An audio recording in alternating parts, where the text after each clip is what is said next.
ঘড়িতে বাজছে এখন 3:20। নমস্কার বন্ধুরা, এক্সপ্লোরার কাপিলে আরেকটি নতুন ভিডিওয়ে আপনাদের সকলকে স্বাগতম। আজ আমরা চললাম হায়দ্রাবাদের এক অন্যতম পবিত্র স্থান শ্রীসাইলাম। আর এই জায়গাটা শুধু একটি মন্দির নয়, এখানে রয়েছে জ্যোতির্লিঙ্গ শক্তিপীঠের আর একটা অপূর্ব সৌন্দর্য। চলুন আজকের ভিডিওর মাধ্যমে আমরা জেনে নেব হায়দ্রাবাদ থেকে শ্রীসাইলাম কিভাবে যাবেন এবং এই মন্দির কেনই বিখ্যাত, by bus, train or cab কিভাবে যাবেন এই মন্দির।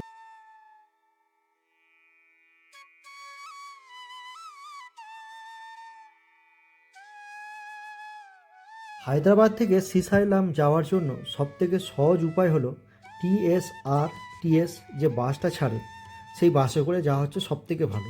5 থেকে 6 ঘন্টা লাগবে শ্রীসাইলাম পৌঁছতে। আর শ্রীসাইলাম যাওয়ার পথে যে জঙ্গলটি পড়বে, নল্লমালা যে জঙ্গল, তার ভিতরে এক অসাধারণ সৌন্দর্য আপনারা এই বাসের মধ্যে দিয়ে উপভোগ করতে পারেন।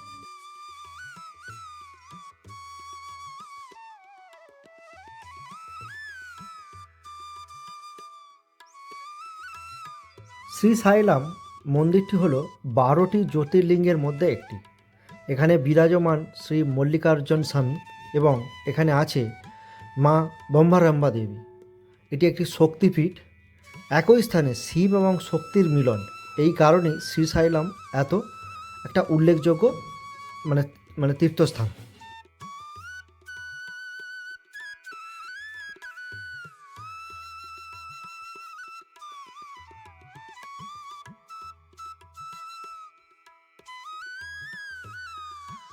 মন্দিরের পাশ দিয়েই বয়ে চলেছে কৃষ্ণা নদী।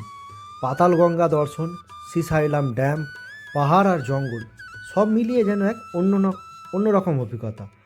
তবে দর্শনের সময় ভোর বা সন্ধ্যাবেলায় সবচেয়ে ভালো হয়।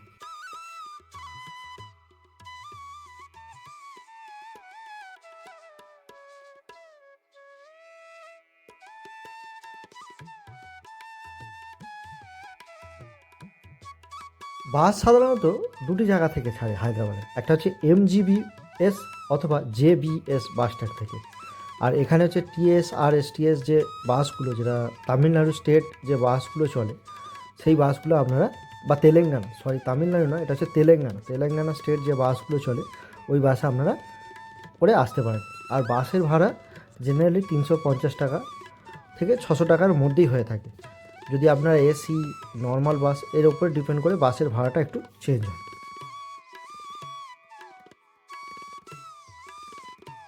সাইলাম এত বিখ্যাত তার কারণ হচ্ছে এটি, যেমনটা বললাম, 12টা জ্যোতির্লিঙ্গের মধ্যে একটা, যেখানে মল্লিকার্জুন স্বামী বিরাজমান।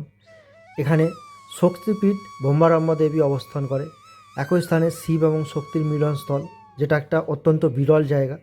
প্লাস হচ্ছে নল্লমাল্য অরণ্য, কৃষ্ণা নদী, পাতাল গঙ্গা এবং প্রাচীন মন্দির ও শক্তিশালী আধ্যাত্মিক পরিবেশ হিসাবে এটাকে চিহ্নিত করা হয়। সেই জন্য শ্রীসাইলাম এত পপুলার এবং বিখ্যাত।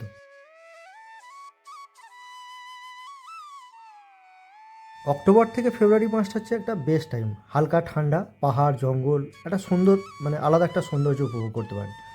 মার্চ থেকে মে মাসটাও আসতে পারেন, তবে এই সময় একটু গরম বেশি থাকে, তো এই সময়টা অ্যাভয়েড করাই ভালো। আবার জুন থেকে সেপ্টেম্বর মাসটা তো আপনারা ট্রাই করতে পারেন, যদি আপনারা বর্ষাটাকে উপভোগ করতে চান, পুরো চারিদিকে সবুজে সবুজ, ড্যাম এবং রাস্তাটা তবে একটু পিচ্ছিল থাকে।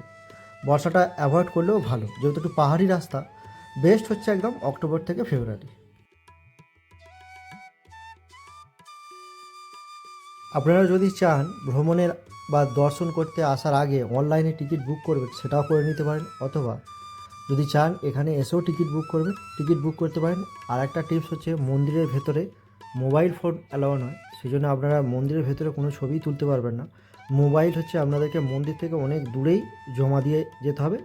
আর আমি যে ভিডিওটা শেয়ার করছি, 4-5টা হচ্ছে মন্দিরের বাইরের দৃশ্য, যেহেতু মন্দিরের ভেতরে কোনো রকম ছবি তোলা অ্যালাউ নয়, সেই জন্য আমি দেখাতে পারলাম না।